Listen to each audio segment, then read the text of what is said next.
उसने कहा कि तू अपना नाल है, तू साडियां शिकायतां क्यों लाना पिया। बात यह है कि अगर मिल के साजिश की हुई है, मिल के चोरियां की हुई हैं, तो अपनी अपनी पड़ गई। अब सब एक दूसरे का नाम लेंगे और दुनिया देखेगी इंशाल्लाह।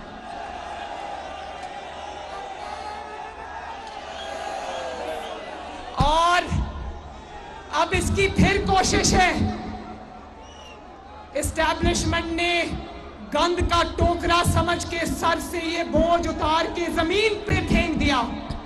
अब ये जो 2-3 लोग रह गए हैं ना, मैं कहना चाहती हूं, इमरान तेरे सहूलतकार एक एक करके सब फरार।